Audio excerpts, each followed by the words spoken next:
Muy buenas tardes, muy buenas noches. La hora en la que nos estén siguiendo, amigas, aquí estamos en Tequio de Ideas e Imaginación Política. De nueva cuenta con este panel de analistas, en esta ocasión para revisar el tema de entre la cumbre del G20 y la guerra. Son dos temas que han estado calentando pues la geopolítica, los noticiarios, los medios de comunicación, tanto los tradicionales como las redes sociales. Y es pertinente analizar esto, cómo es que los bloques de países, las potencias, tanto las tradicionales como las emergentes, pues están actuando en estos escenarios, precisamente entre la cumbre del G20 y la guerra.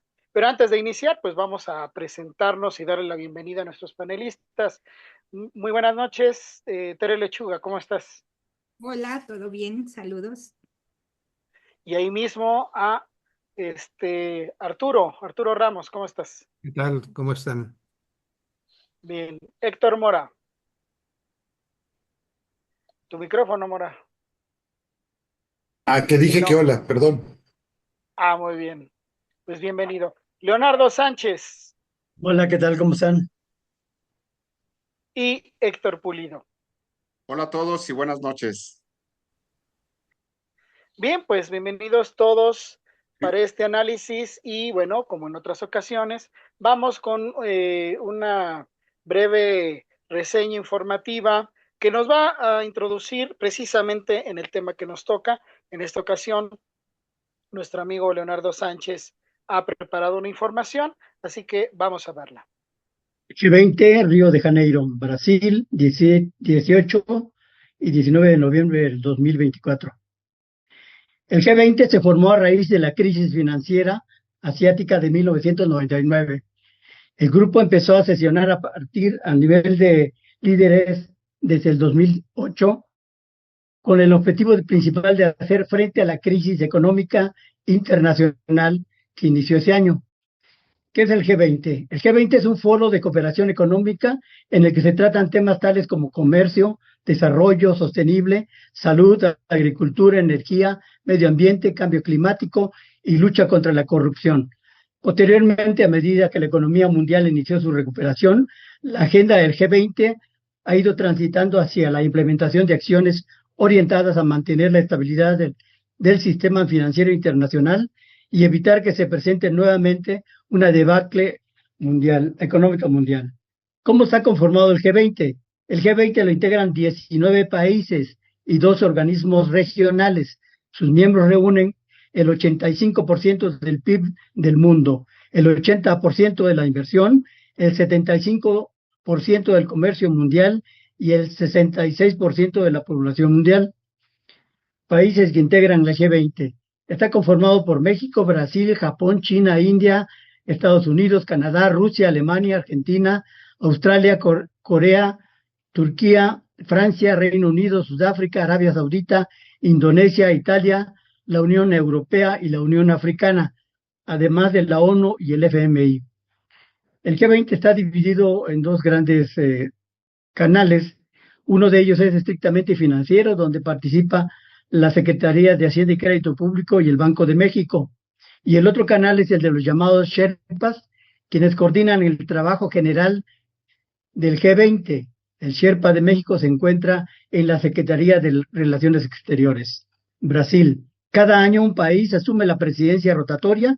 Este año presidió Brasil. El próximo será Sudáfrica. Cada presidente decide la agenda y la prioridad de los temas a tratar. Presencia de México en el G20. La presidenta de México fue una de las más solicitadas para entrevistarse con los principales líderes mundiales que acudieron a la reunión del G20.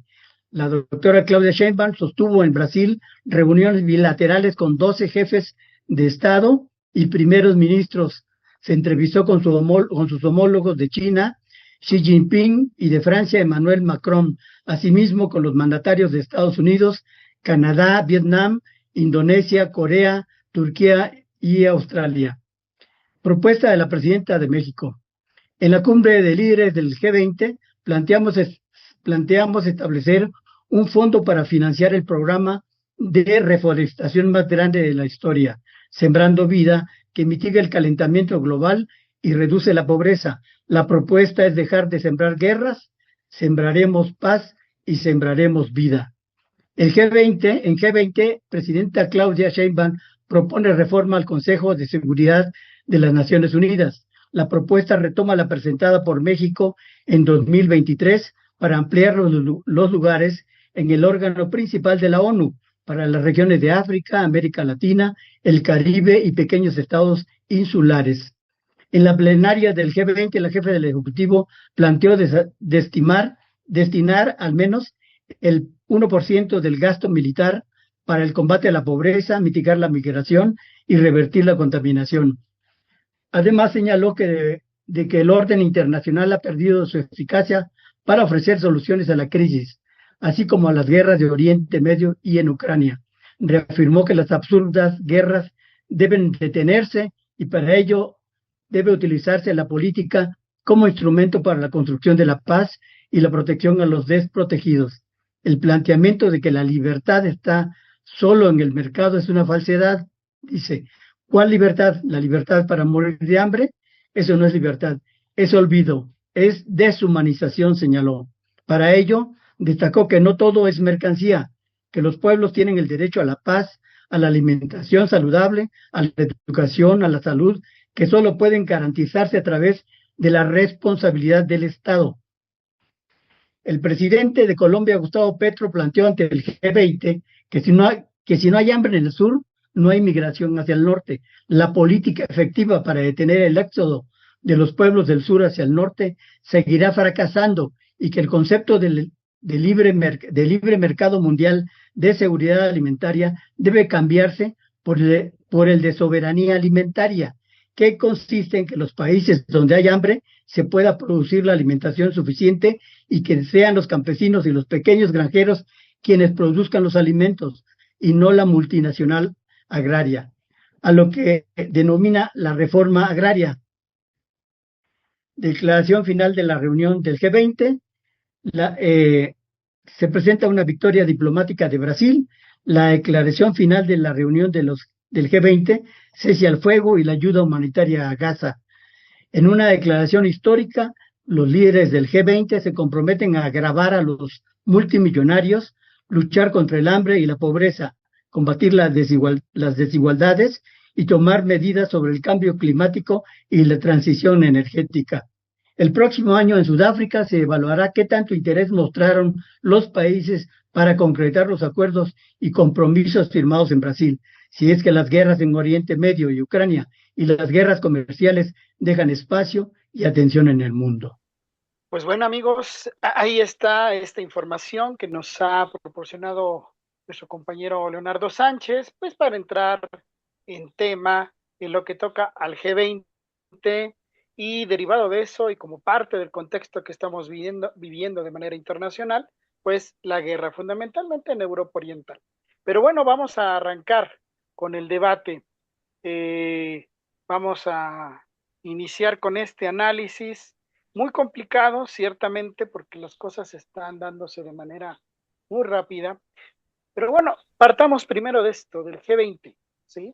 Dejaría una primera pregunta muy importante. La cumbre del G20 en este momento, dado que reúne tanto a potencias y países occidentales como a los que son el llamado sur global y a potencias emergentes, la cumbre del G20 realmente es hoy el espacio para la discusión y el diseño de la nueva geopolítica. Tere, ¿tú qué opinas? Que no, que resultó pues, casi irrelevante que se reunieran. Quizá muy simbólico con la presencia de un enviado de Rusia, con la presencia del líder de China, el ministro Jinping. Me parece que eso le dio la fuerza. Pero fuera de eso, considero que, por ejemplo, Brasil dejó pasar la oportunidad de hacer algo más grande y que además, como ha estado tan titubeante Lula, quizá amarrado por esos acuerdos que se sintió presionado por el gobierno de Biden y muy atento a cumplir con los caprichos, un Boric de Chile que también ha funcionado como títere de los Estados Unidos, saboteando a Venezuela. En fin, me parece que no hubo gran cosa y que la primera aparición de México internacional en esta nueva administración pues no brilló realmente para absolutamente nada y que más bien ya estaba a un paso de sucederse lo que realmente es la coyuntura fuerte, que es lo que Estados Unidos sigue dictando, ¿no? Aunque sea ese gigante que va cayendo, no deja de ser el que marca la pauta, sobre todo ahora con Trump, desde el momento en que avisa que pondrá aranceles, o Biden que en ese día entonces dice, bueno, pues entonces vamos a avisar en Ucrania que pueden lanzar ya los misiles y que nunca como ahora hemos estado ya realmente al borde de que estalle esa tercera guerra mundial en donde este grupo no pudo discutir absolutamente nada al respecto, porque incluso esa temática quedó vetada, ¿no? Sí, así es. Mora, ¿tú qué opinas? Bueno, yo creo que en primer lugar el G20 en sí mismo es una grosería porque están ahí reunidos como el 10% de los países. Hay cerca Ujú. de 200 países en el mundo y solo 20 se supone que están más o menos, porque hay economías emergentes y los que ya son ricos. Y cuando se reúnen los ricos son 7 o 8 o 9 países nada más. Sí, Eso el nos habla G7. de una muy mala distribución del ingreso a nivel global. Pero no concuerdo tanto con Tere, porque creo que en efecto sí nos sirve para hacer la política, que no estoy totalmente de acuerdo, o cambiar la geopolítica. Pero me pareció muy bien el encuentro porque demostró la debilidad cada vez más grande de los Estados Unidos. En vez de ser el foro que como siempre, en el que solamente dicen lo que a ellos les gusta y sacan los acuerdos que ellos quieren, ahora hubo varios países, incluido Brasil, aunque efectivamente con más limitación, que a los promotores de la guerra les dijo, no hay que hacer guerra. Y Claudia Sheinbaum fue a presumirles los logros de la 4T a economías de países que se dicen ricos y que están atorados en el estancamiento económico, con una muy mala distribución del ingreso, con injusticias crecientes en sus países.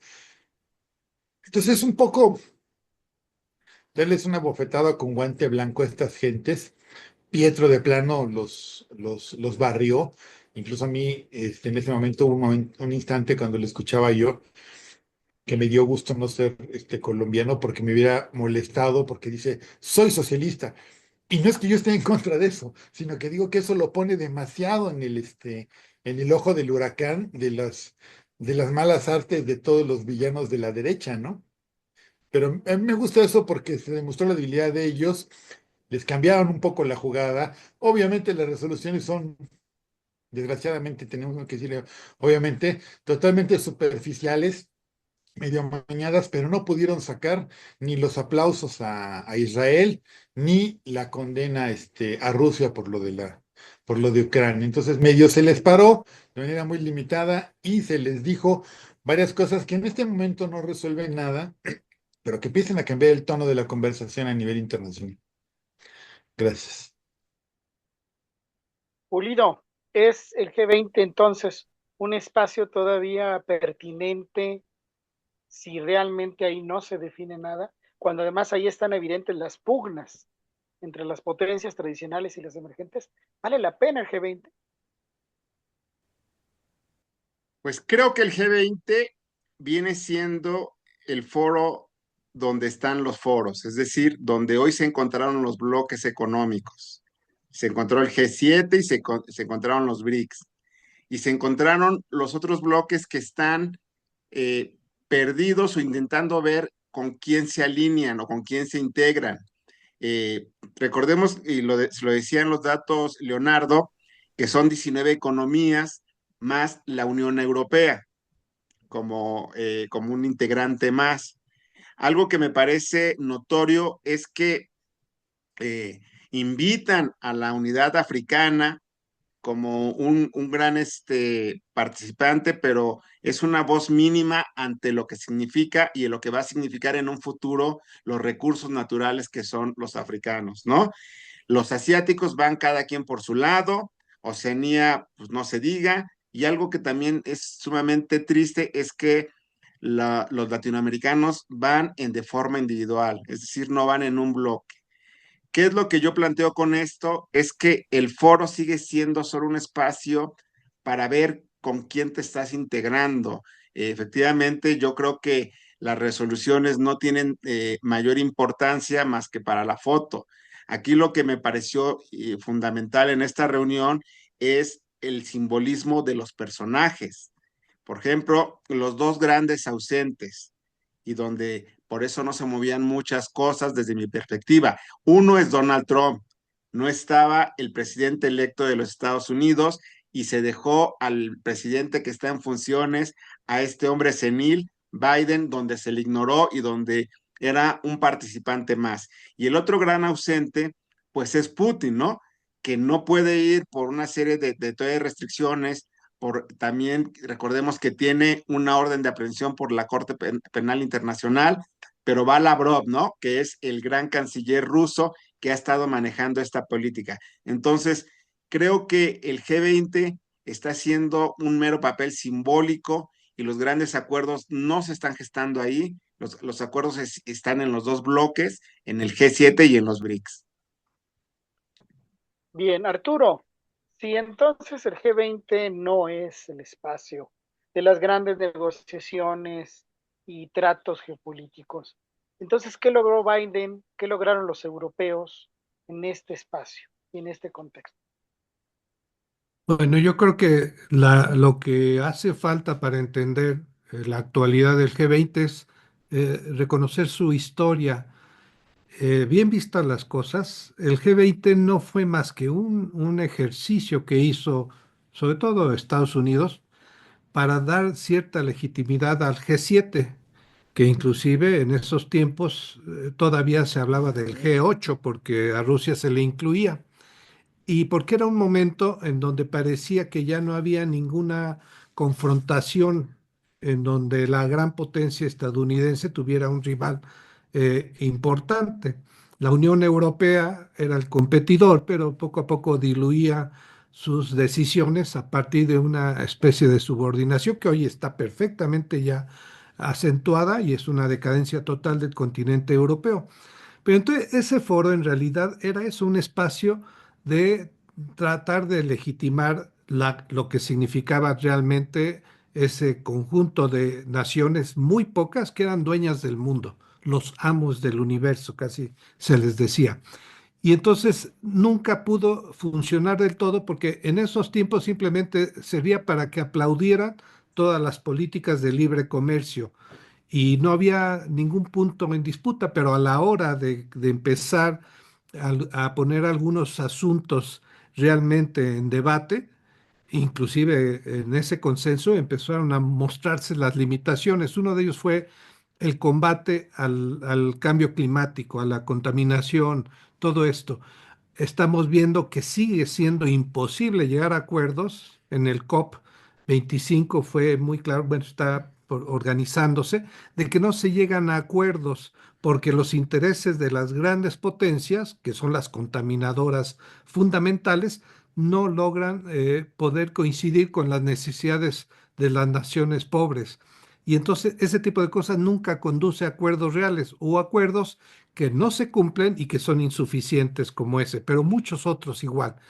El gran problema es que cuando las dos potencias, una a nivel global y otra a nivel regional, que son China y Rusia, dejaron de estar con un rostro amable frente a las pretensiones de Estados Unidos, lo que sucedió es que hubo una ruptura. Ahora nos parece natural que China sea un opositor, pero en ese entonces era un socio. Hay que recordar que China era el socio más importante de Estados Unidos. Y Rusia estaba también en la misma lógica. Una vez que se derrumba la Unión Soviética, fue una entrega total y una de las experiencias más terribles de cómo se imponen las relaciones de producción capitalistas de la noche a la mañana de manera salvaje.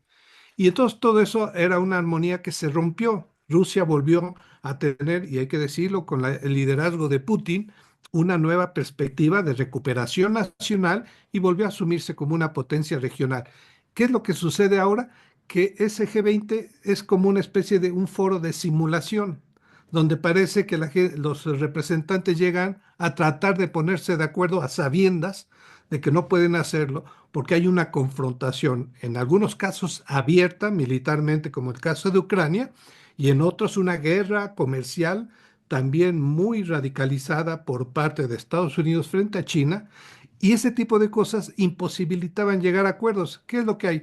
Pronunciamientos, y a lo mejor hay algún valor en eso, sobre todo de las naciones emergentes, pero no tiene implicaciones en la toma de decisiones. Ni se va a ampliar el Consejo de Seguridad, ni se van a utilizar el 1% del gasto militar de esas grandes potencias para combatir la desigualdad, ni se va a aplicar el programa de Sembrando Vida.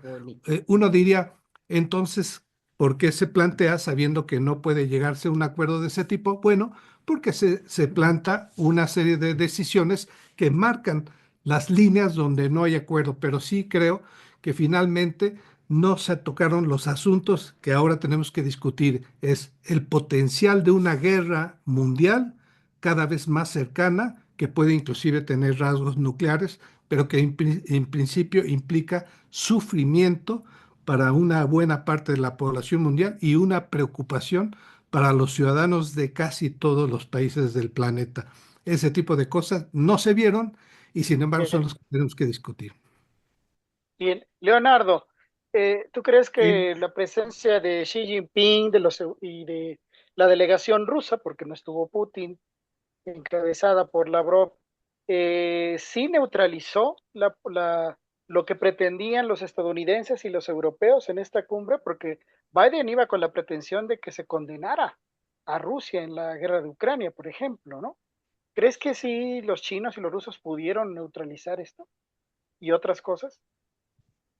yo creo que para empezar que la cumbre del G20 realmente no es el espacio adecuado para la nueva geopolítica, pero es lo que hay y hay que aprovecharla, sobre todo desde el punto de vista de México, que no es una potencia, que no es una potencia militar ni es una potencia económica.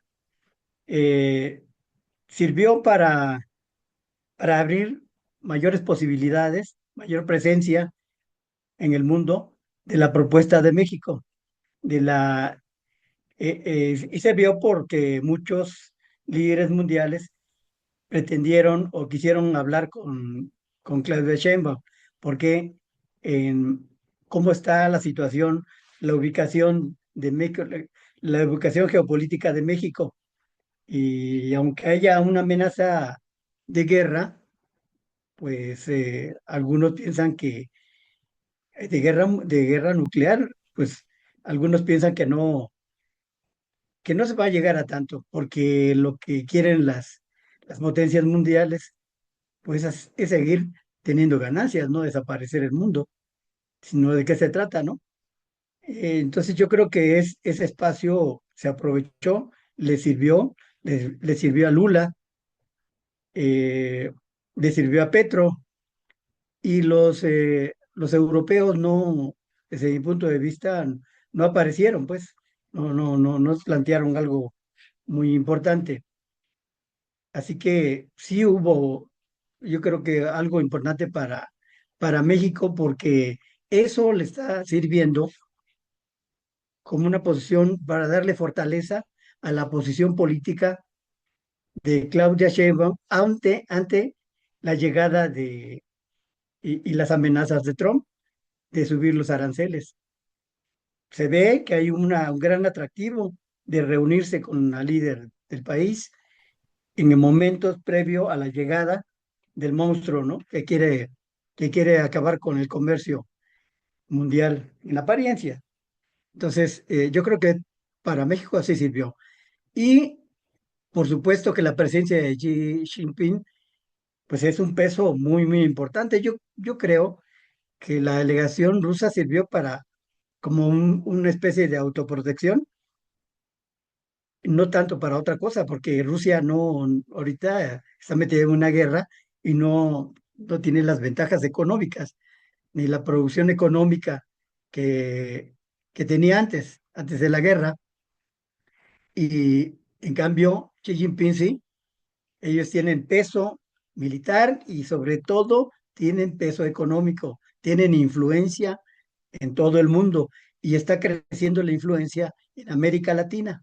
Entonces yo creo que es muy importante la presencia de, de este personaje, sobre todo de este líder de China. Amén de todos estos elementos que se han dado. Extiendo la pregunta, y ya subyace lo que dijo Leonardo. ¿Qué lograron particularmente Lula da Silva, presidente de Brasil, que era el anfitrión, y presidente en turno del G20, y qué logró Claudia Sheinbaum? Lo extendería a todos los demás. Mora. Yo creo que lo que destacaron de ventaja es protagonismo político y deslegitimar la política de lo que le llaman el occidente colectivo. O sea, este rollo de empezar por decir, no queremos guerra y hay que pararle y que baje los asuntos de la guerra, por el propio Lula y luego por Claudia y también Petro, a los protagonistas del impulso de la guerra y que iban a ratificar su acuerdo de condenar a Rusia, etcétera, creo que los pone ellos en una buena posición. México, gracias a la política que hizo López Obrador, se convirtió en una potencia política. No somos una potencia económica, ni una potencia militar, por supuesto, eso mucho menos, pero sí una potencia política. Ella decía de Leonardo, buscaban a Claudia, pero además lo que ella dice, hace 10 años era como ir a decir una broma a un lugar de esos. Y ahora la gente lo ve de una manera diferente, hasta lo envidian. Sienta que ganas de que aquí se hiciera eso, de que, y de que alguien le vaya a decir, oigan, no se gasten tanta lana en esas cosas, de la guerra y eso. Entonces creo que deslegitima las posiciones de ellos y le da protagonismo a América Latina en conjunto, que con diferentes tonos fueron a decir cosas hacia el progresismo, a la izquierda, la socialización del desarrollo social. Y terminaron involuntariamente, creo que no estaba planeado así, pero fortaleciendo la posición de China y de Rusia, pese a que somos aliados en términos económicos de los norteamericanos y de esa no nos podemos zafar fácilmente, ¿no? Ahí en el Donald Trump de chillón de que no coqueteen con los chinos porque les pongo aranceles y esos rollos, creo que es en parte la respuesta a ese asunto, ¿no? Ha de decir, estos mañosos van allá y se hacen los muy progres, pero para defender a los rusos y a los chinos, yo no les voy a permitir que hagan esa alianza y de una vez los voy a empezar a presionar con los aranceles. Creo que por ahí va el tiro de América Latina. Los demás, ¿qué opinan? Tere, Arturo, Pulido. ¿Qué sacaron, qué lograron Lula y Sheinbaum en particular? Adelante. Yo quisiera hacer un comentario para plantear que sí veo, me parece correcto lo que hicieron, encontrar un foro donde hubiera una voz, pero se dan cuenta cómo no tiene ningún significado político, de que en cuanto se dice eso, en unos cuantos días, Biden autoriza el uso de misiles de largo alcance para radicalizar la guerra. Es decir, Ucrania puede empezar a atacar espacios de Rusia. ¿Y cuál es la respuesta de Rusia? Que también hay que entenderla, pues es claro que es una respuesta clarísima de que se puede generar todavía una agudización de la destrucción militar y pone como prueba eso que yo creo que les dio una lección a mucha gente de lo que puede suceder. Es decir, quienes toman las decisiones en este mundo no hicieron ningún caso al G20. Pudieron haber dicho mil cosas y no importa. A los 2 días, el que manda decide qué es lo que hay que hacer y hay que hacer más guerra y hay que invertir más dinero porque de inmediato pide nuevas cantidades al Congreso de miles de millones de dólares para seguir financiando la guerra en Ucrania, aparte de lo de el exterminio que realiza Israel. ¿Qué quiere decir esto? Que el G20 muestra que no es un espacio válido y que tenga perspectiva, como sí lo puede tener los BRICS. Esa es una diferencia. ¿Por qué los BRICS sí? Porque ahí pueden llegar a acuerdos de manera más fácil para contender con quienes están cerrando las oportunidades. Pero el G20 parece un espacio muy ingenuo y eso es lo que yo veo con mucha limitación y por lo tanto creo que no es relevante, que va a desaparecer y que finalmente tendrán que encontrarse otros espacios. Pero bueno, ahora, ¿qué es lo que quisiera yo decir? ¿Por qué este incremento de la guerra? Y bueno, será un tema paralelo, pero es porque Biden, antes de irse, en los últimos actos desesperados, antes de que entregue la presidencia a Trump, pone la guerra de Ucrania en tal nivel que sea más difícil encontrar acuerdos de paz como lo había planteado Trump, más allá de que lo quiera concretar o no. Ese tipo de cosas me muestran la contradicción del G20. Es como si no existiera, es como un aparador donde lo que se dice no tuvo ninguna repercusión. Los que mandan en términos políticos, económicos y militares tomaron decisiones al margen de lo que ahí se haya discutido. Pulido. Igual que en la ONU, ¿no? A ver, Sí, igual que la ONU. creo Pero además, que perdón, es que hacen eso además porque ya no les sirve. Cuando les servía, ahí diseñaban. El hecho de que haya oposición y haya resistencia es lo que los hace actuar por fuera, como decía Arturo, perdón por el asalto. no, al contrario, ganó Lula, que ganó Claudia. Pues en el foro mundial, Lula es el gran anfitrión. Es quien recibe a todo mundo con la cara bonita, menos a Milei, pero es quien genera como las propuestas y es esta potencia emergente, ¿no? Pero hay una gran pérdida de Lula porque no logra ser la figura de Latinoamérica. Ahí Claudia le robó la figura a Lula, porque Claudia tiene el sentido de cómo es la nueva en el salón de clases. Todo el mundo quería conocer a la nueva del salón de clases. Y, y tenemos que recordar algo que parece un viejo chiste, ¿no? Fue una reunión de machines. De los 20 líderes o lideresas del mundo, solo son 17 hombres y 3 mujeres en el G20. Meloni, de ultraderecha en Italia. Von der Leyen, que va a nombre de la Unión Europea, con una crisis. Y entonces la única figura que tiene como esa gran presencia y que al final lleva un discurso que pues queda bien, que le da reflectores, pero que efectivamente pues va a ser un discurso para el anecdotario. No va a haber mayor vinculación.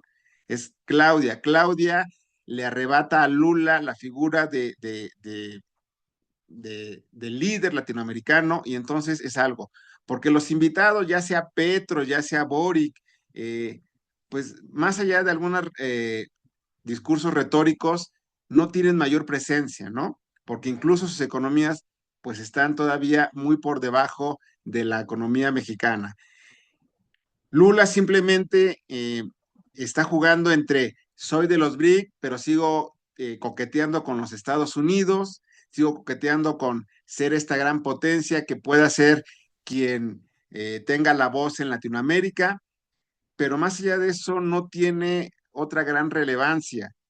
Fue en la fotografía oficial, lo que es la parte simbólica, pues es cobijado por Modi y por Xi Jinping, pero pues no hay como algún sentido.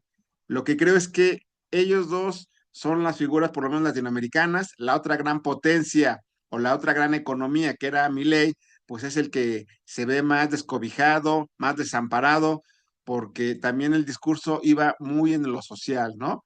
Y Claudia también le puso un alto a Milei cuando dice que no todo lo resuelve el gran capital. Es algo que me parece que es fundamental y es lo que pasa o que creo que ganan en estos liderazgos en Latinoamérica.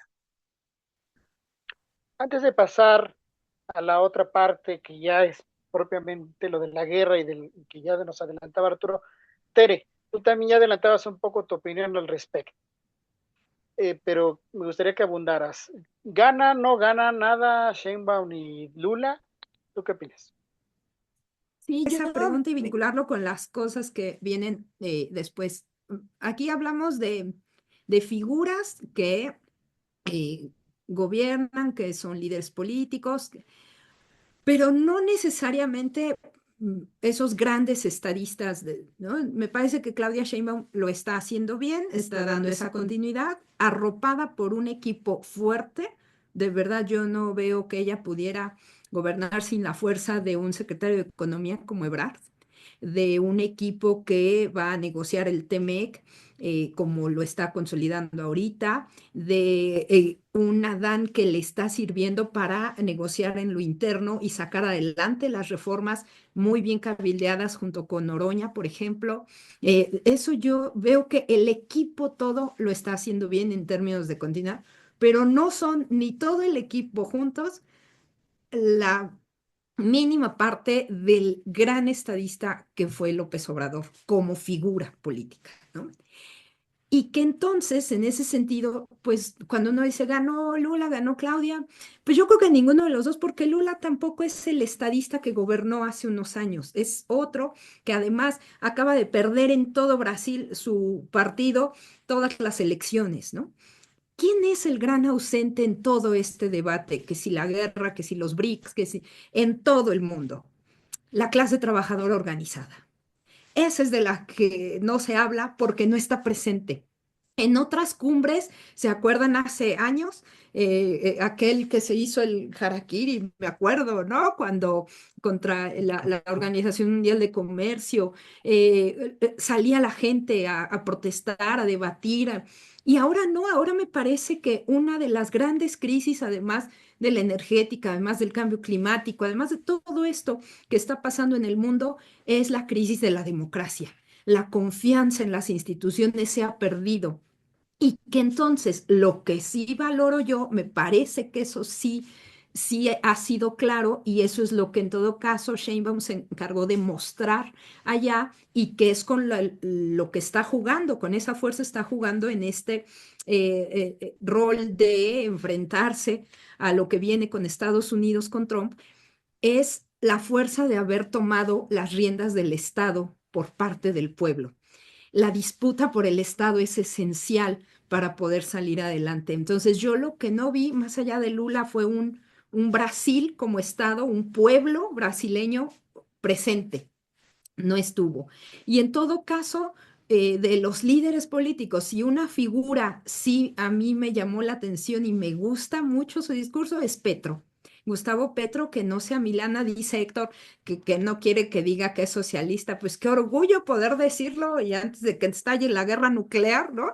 Como acá, por ejemplo, no podemos arriesgarnos teniendo acá al vecino que, ¿no? Salir a decir eso a lo mejor sería más escándalo, a lo mejor no, pero me parece que esa figura de Petro se vuelve mucho más interesante. Entonces, más allá de quién ganó, quién perdió en los reflectores y eso, yo creo que aquí lo que tenemos que resaltar es que México, tras el López Obradorismo, quedó con un Estado fortalecido que es el que puede salir como pueblo. Es decir, Sheinbaum no va sola, tiene detrás no esos 36 millones de votos, sino ese pueblo que en un momento dado, yo espero, pudiera movilizarse también, ¿no? Como no veo que se movilicen los pueblos del mundo ahorita para absolutamente nada, y esa me parece una gran crisis.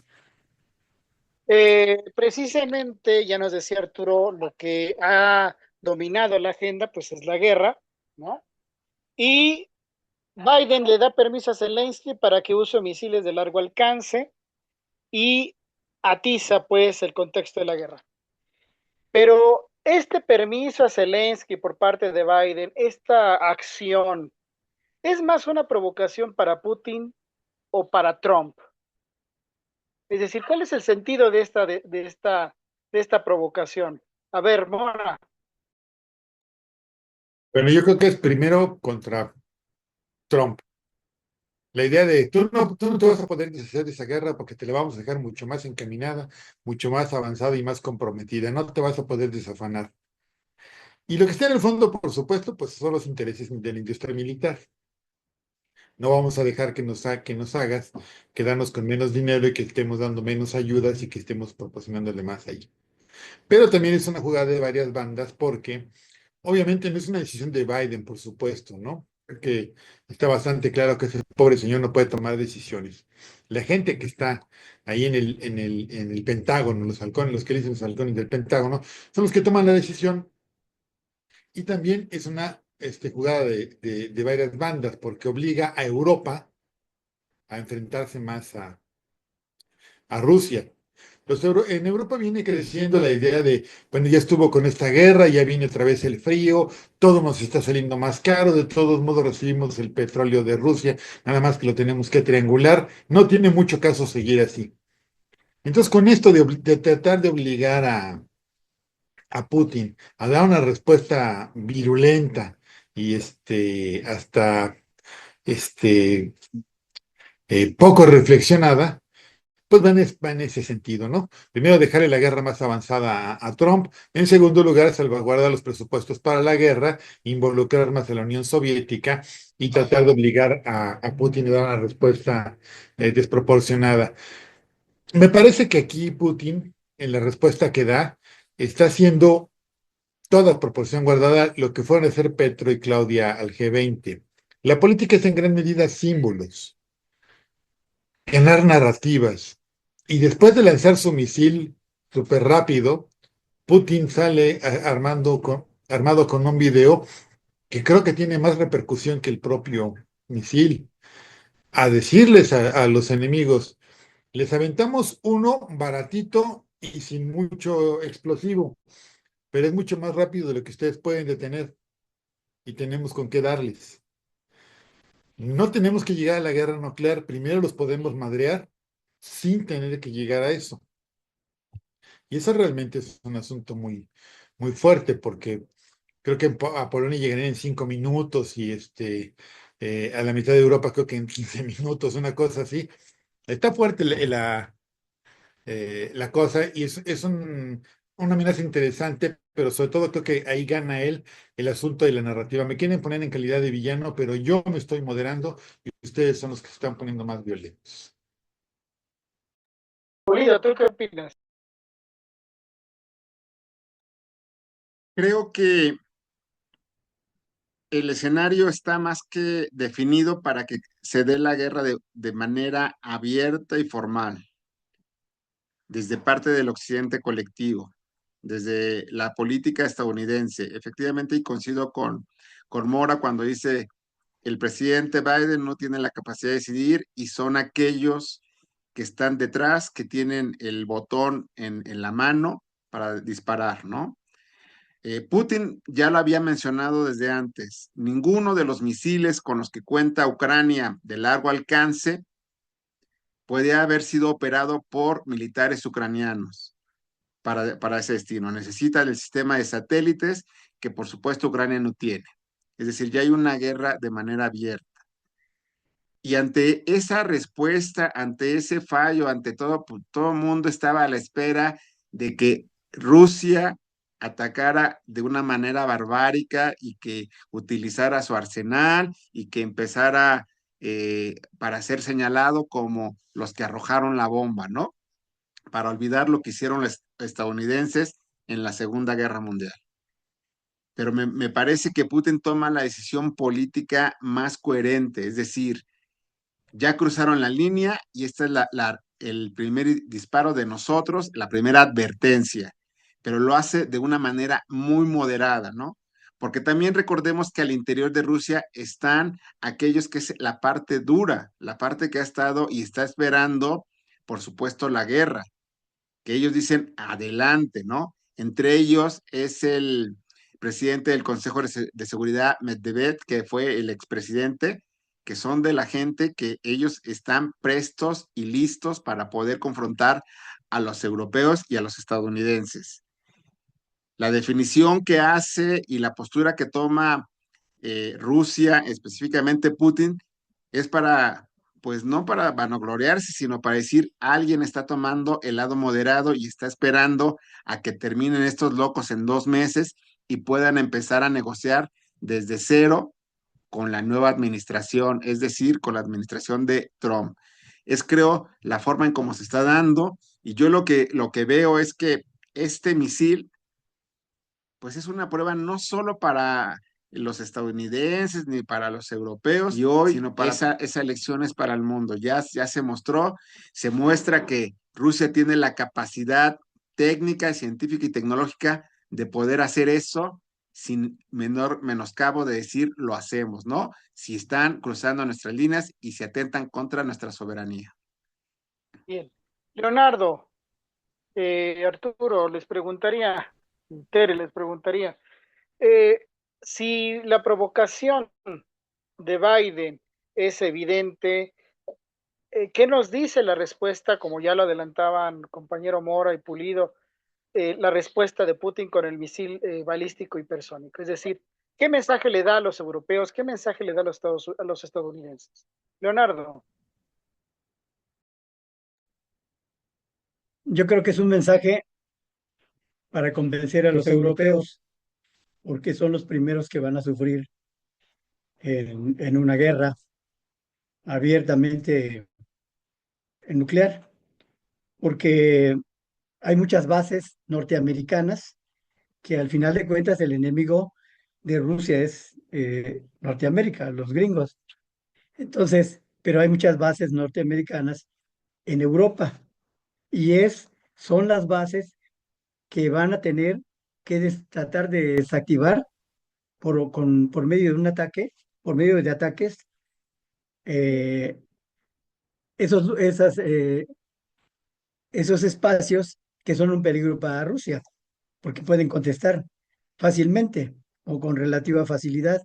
Entonces, ese es un mensaje de, de Putin hacia Europa. Obviamente, ellos saben que el enemigo principal de Putin, de Rusia, son los estadounidenses. Y porque este ambiente se crea porque los grupos de interés económicos en los Estados Unidos, fabricantes de armas, los vendedores de armas y los equipos, están interesados en continuar vendiendo, continuar construyendo mayores equipos y, y no quieren terminar la guerra en Ucrania, no la quieren terminar, es un gran negocio para ellos.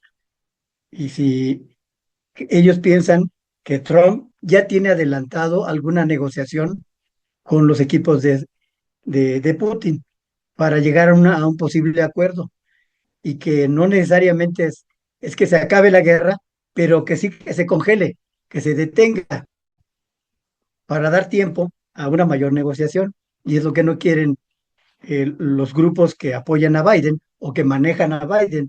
Ellos quieren descomponer el cuadro porque pues, quieren seguir haciendo negocios. Entonces, eh, el mensaje que lanza a través del misil enviado Putin es esto. Precisamente estoy de acuerdo con Mora, que dice que además no llevaba ninguna carga nuclear, pero les dijo que era muy posiblemente mucho más rápido, pero que se le puede agregar una carga nuclear. Entonces, es un mensaje pues muy pesado y y además se ve a un Putin muy sereno, no se ve nervioso o desesperado como podría verse de Zelensky, por ejemplo. Entonces, yo creo que se están lanzando mensajes primero verbales y ahora los mensajes por medio de misiles. Esperemos que no vaya creciendo esto.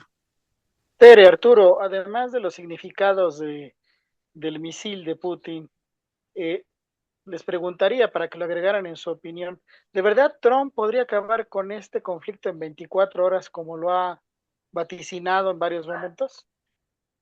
A mí me gustaría señalar que sí hay algo que es muy notorio y que tenemos que resaltarlo una y otra vez, que Biden, más allá de que él tome un margen de decisiones o pertenezca a un grupo determinado, pero lo cierto es que hay una debacle en los demócratas, el Partido de los Demócratas en Estados Unidos, que ya no muestran un rostro que pudiera ser más moderado en términos del intervencionismo militar externo o en términos de las políticas de interés social al interior. Perdió ese perfil, ya lo analizamos en el triunfo electoral de Trump.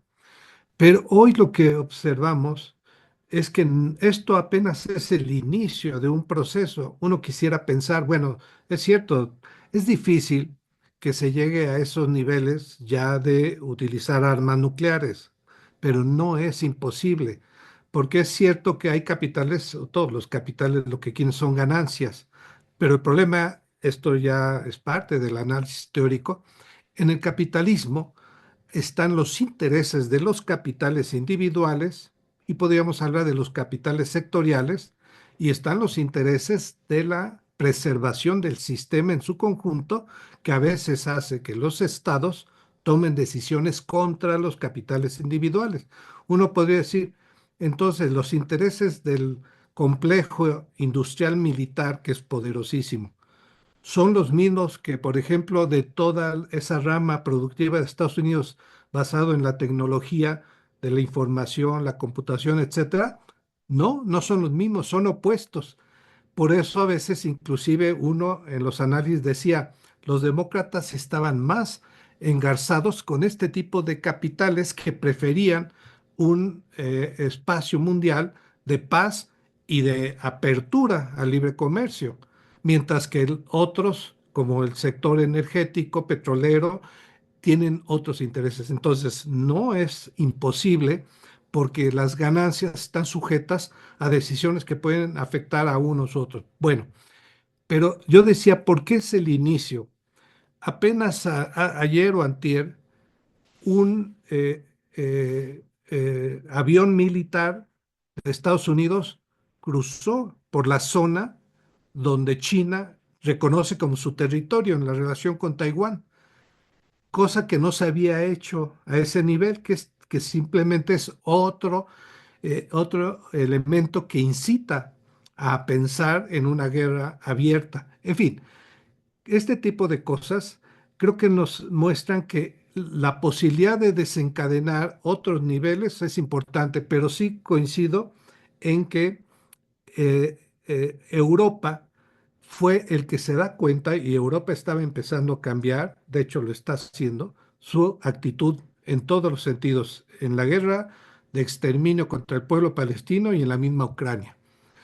Pero ese misil, en efecto, lo que muestra es que el alcance, vamos a decir, fácil, es Europa, porque el enemigo es la OTAN. El gran problema de la OTAN es que siempre ha sido la confrontación antes con lo que era el bloque soviético, donde Estados Unidos siempre se protege porque como está más lejos, solamente llegando al último nivel de una guerra nuclear ya con misiles de último nivel, le alcanzaría su territorio. Mientras tanto, el escenario de guerra es Europa y por eso es Ucrania ahorita, pero pueden ser los otros países que estaban en el bloque soviético y luego los países de Europa occidental.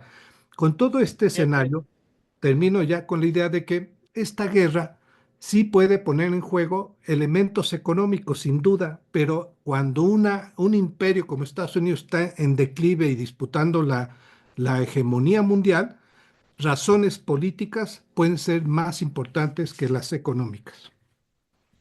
Tere, Yo concuerdo con esto y sobre todo con la idea de que ahorita lo que realmente se está confrontando son los grandes capitales, unos con otros, incluso dentro de la propia potencia estadounidense. O sea, no es lo mismo el grupo de capitales que respaldan a Trump que el grupo de capitales que están detrás de Biden o de este grupo, pues, ¿no? Y que entonces se están confrontando, pero también como este juego de ajedrez deciden cómo ir moviendo las piezas y que entonces pues tampoco tienen tan fácil todo y sabiendo que van a salir ya próximamente del poder, pueden tomar una medida desesperada como esta de decir es lo último que nos queda, entonces antes de que llegue el 20 de enero de la toma de posesión de Trump, lancemos todo, ¿no? Toda la carne al asador, pero tampoco se puede tan de inmediato, tan pronto. Primero, pues porque hay respuesta, ¿no? O sea, Putin, como dice Leonardo, pues da el aviso, pero también porque la propia Europa, pues primero en el discurso, Macron, Pedro Sánchez decían hace unos meses, sí, claro que sí, Zelensky, claro, quién sabe qué, pero porque no llegaba todavía el frío de estos meses. Si aquí en México ha arreciado el frío, pues allá de verdad que es muy fuerte. Haber obligado para doblegarlos, ¿no? Y obligado a Alemania a participar en esto de volar el Nord Stream, pues fue ponerse una soga al cuello, tanto que ahora, pues el gobierno de Olaf también ya caput, ¿no? Ya reventó, van a tener que llamar a elecciones. Y entonces, cómo se están moviendo las cosas internamente en Europa, tampoco es que les haga fácil tomar la decisión de sí, vamos a la guerra y a apoyar. Y una vez más, insisto, me parece que lo que se ha visto todavía tibio, apenas por ahí algunas manifestaciones, pero mínimas, es en dónde están los pueblos organizados, en dónde está la clase trabajadora organizada, que ya debería estar saliendo, no solamente como ha sido, que me parece que es muy bueno a denunciar el genocidio perpetrado por Israel y Estados Unidos contra Palestina, luego los ataques al Líbano, etcétera, sino también debieron haber ya desde hace mucho dicho alto a esa guerra de la OTAN contra Rusia que nos está llevando a todos entre las patas, ¿no? Estos europeos debieron haber ya dicho hace bastante, pues vamos a padecer lo que han sido las guerras y que Europa conoce muy bien una historia muy larga de muchas guerras y pensar en que eso pudiera ocurrir en su territorio, pues no es nada plausible, ¿no? Muy bien, pues ahí está el análisis de todo este contexto, el G20, la guerra en Europa particularmente, sin negar el conflicto en Medio Oriente. Ahí están todos estos elementos. Y bueno, pues vamos a las conclusiones, ¿sí? Por parte de nuestros panelistas. Empezamos con Mora. 1 minuto para cada uno, por favor. Adelante, Mora. Gracias. Yo creo que la va a tener muy difícil ahora el imperio gringo europeo, porque ahora tienen que demostrar que hasta podrían ganar una guerra. No solo que tienen vocación a la guerra, sino que la podrían ganar, porque si tú no insinúas de manera más o menos convincente que puedes ganar la guerra, se te revierte. Y con lo que acaba de hacer Putin, de decirles, no tienen tecnología contra nuestros cohetes hipersónicos, vamos a incluso avisarle a la población dónde va a caer para que se puedan mover y nos vamos a dar ese lujo porque no van a tener tiempo de pararlo, no lo van a poder detener. Entonces, él con eso, independientemente de exageraciones y de que no sea un buen tipo, si lo sea, o la idea que uno tenga, está tomando el discurso de no soy el malo y además les puedo ganar la guerra. Entonces lo que tiene que venir la respuesta del lado europeo norteamericano de decir, pues nosotros también te la podríamos ganar, pero ¿con qué lo van a hacer? ¿Lanzando más misiles o con una acción política? Habrá que esperar. Gracias. Gracias, Mora. Leonardo, 1 minuto de conclusión.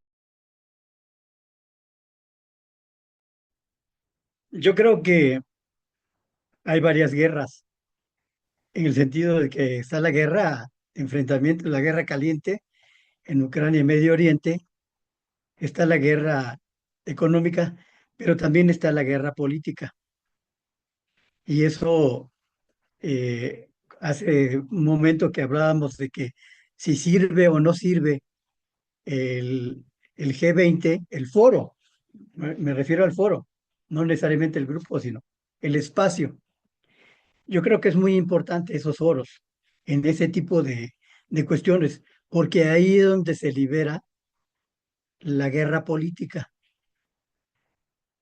Nosotros, como ya se comentó, como país, no tenemos posibilidades de una guerra política, de una guerra de enfrentamiento militar, ni la guerra económica, pero necesitamos participar en ese enfrentamiento de la política, porque solamente así puede formarse un grupo que sea más efectivo para detener la guerra. Los europeos no quieren, al final de cuentas, la guerra. Parece ser que solamente los ingleses están así como que muy a las bravatas, que son capaces de que quieren la guerra, pero en Sí. general los demás no. Ellos sí saben lo que se sufre en una guerra. De las Primera y la Segunda Guerras Mundiales, eh, ahí es donde se han librado. Entonces, sí es muy importante porque pensaba, bueno, ¿qué podemos hacer como país, como trabajadores, como decía Tere, que los trabajadores están ausentes? Yo creo que movilizar a la población, pero para empezar hay que informarlas y después que los líderes de los países alcen la voz y que aprovechen esos espacios, esos foros de discusión para demandar detener la guerra o incluso para formar otros bloques que efectivamente detengan la locura de un posible enfrentamiento nuclear, hasta nuclear, ¿no? Muy bien. Entonces, yo creo que ahí tenemos que valorar esos espacios para aprovecharlos para hacer la política internacional. Bien, Pulido, tu minuto de conclusiones. Los foros como el G20, la PEC, incluso el super fallido foro de Iberoamérica que se realizó en Ecuador, pues no están sirviendo de nada, ni de un espacio político, ni un espacio diplomático. Es decir, simplemente es el sácate la foto y aquí estamos como un espacio donde los presidentes, los mandatarios están intentando visualizar qué viene. Efectivamente, el gran eje de todo esto es el capital, los grandes capitales. La población no cuenta porque la población ucraniana está sufriendo la guerra, la población palestina está sufriendo la guerra. Si se desata una guerra en Asia, que puede ser en Taiwán, pues no lo van a sufrir los grandes capitales, sino la población. Los estadounidenses siguen confiados en que el Atlántico es su gran barrera, pero hoy la tecnología se está manejando y que están manejando el bloque de los asiáticos con China y Rusia, pues puede alcanzar a los estadounidenses. Es una guerra que no tiene un sentido, sino la definición de cómo se va a generar el mundo para este siglo. ¿Quiénes son las nuevas dirigencias? ¿Quiénes son los que encabezan el mundo y cómo va a ser la repartición de este? Hoy los Sí. BRIC están teniendo, mediante el bloque económico, una fortaleza, pero quien tiene las armas y quien están en un conflicto permanente con los estadounidenses, pues ya lo había dicho Arturo en la sesión pasada, en esta nueva Guerra Fría, pues son los chinos y los rusos que están a la espera de que los estadounidenses aprieten el botón, ¿no? Los rusos ya no están esperando sentados, sino simplemente ya lo apretaron y están esperando a que se dé el siguiente paso. Es lamentable lo que está pasando, pero en este momento, con esto concluyo, discursos como el de la doctora Claudia en el G20, donde plantea que en vez de sembrar guerra, sembremos vida, pueden generar este momento para que Latinoamérica sea un factor de paz y la movilización de nuestros pueblos pueda ayudar a decir que basta a estas guerras sin sentido. Gracias. Arturo, un minuto de conclusiones. Sí, coincido en que hemos tenido foros como el de los BRICS y el del G20, además de los que mencionó Héctor. Pero ¿cuál es la diferencia? Es muy clara. El G20, al mezclar tantos puntos de vista tan opuestos y confrontados, no solamente entre el norte global y el sur global, sino ahora entre la OTAN y sus enemigos declarados, Rusia, China, etcétera, los vuelven un espacio incapaz de tomar acuerdos. En los BRICS sí, porque están muy bien definidos. No es que sea necesariamente el norte global su enemigo, pero cuando menos sí es muy claro que tienen otra perspectiva desde los intereses de las naciones pobres o en desarrollo. Y entonces sí tiene perspectiva, logran acuerdos y tienen un posicionamiento geoestratégico a nivel mundial.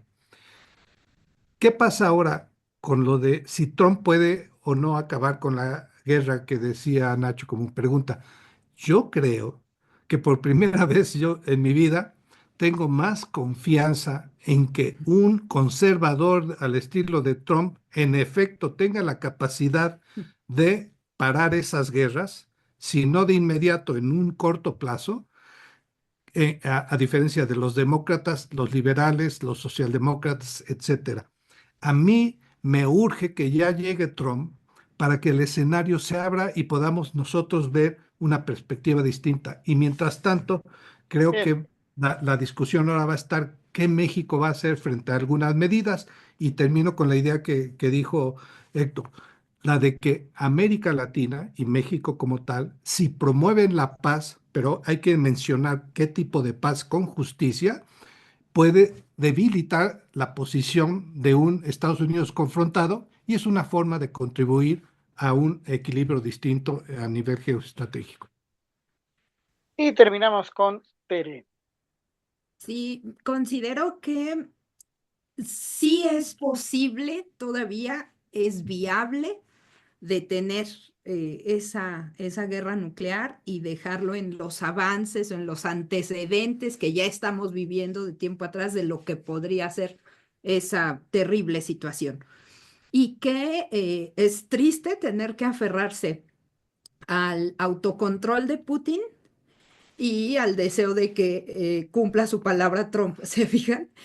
Pero también pienso que al menos para dejar testimonio en este siglo XXI tan complejo, sí los pueblos debemos movilizarnos, salir y quienes nos asumimos de izquierda hacer ese llamado de decir no a la guerra, o sea, de demandar una paz con justicia, como dice Arturo, y demandarle a los líderes políticos que así lo defiendan. En el caso de Sheinbaum me parece que ella lo manifestó, pero que debe hacerlo con más contundencia, encabezando esa batalla, pero también es cierto que el pueblo debemos acompañarla, ¿no? O sea, salir a las calles y decir, México no quiere estar en ese concierto de guerra, eso no lo aceptamos, la gente no queremos guerra, como cuando finalmente el mundo todo se iba uniendo en torno a decirle a Estados Unidos en aquellos años 60 a finales, no a la guerra en Vietnam, ¿no? Ya, alto, stop, ya no, no más. Y que entonces se unía ese gran coro de voces. Me parece que ahora tenemos que organizarnos en torno a ello y no solo esperanzarnos a que por favor no lancen el cohete o el misil, ¿no? Sino activarnos y desde la izquierda hacer ese llamado contundente. Muy bien. Pues amigos, así ha estado este tequio de ideas e imaginación política del día de hoy con este tema entre el G20 y la guerra. Ahí están las opiniones, las perspectivas, las dimensiones de todo este contexto geopolítico. Sin duda, desde este espacio eh, nos sumamos a los llamados que ya nuestros panelistas han dicho. No a la guerra, eso es lo fundamental. Y son los pueblos los que tienen que demandar la paz permanente en el mundo. Pues bueno, pues agradecerle a Tere Lechuga, Arturo Ramos, Héctor Mora, Héctor Pulido y Leonardo Sánchez su presencia. Y de mi parte, Nacho García, agradecerles que nos beneficien con su seguimiento a este programa. Sin más, nos vemos la siguiente y nos volveremos a ver. Gracias. Y no olviden, amigos, seguirnos en redes sociales, en Facebook y YouTube, en el canal Círculo Rojo. Ahí pueden ya ver programas anteriores y, por supuesto, seguirnos, darle clic para que nos sigan y que no se pierdan ninguna de las emisiones de Tecquio de Ideas e Imaginación Política. Muchas gracias.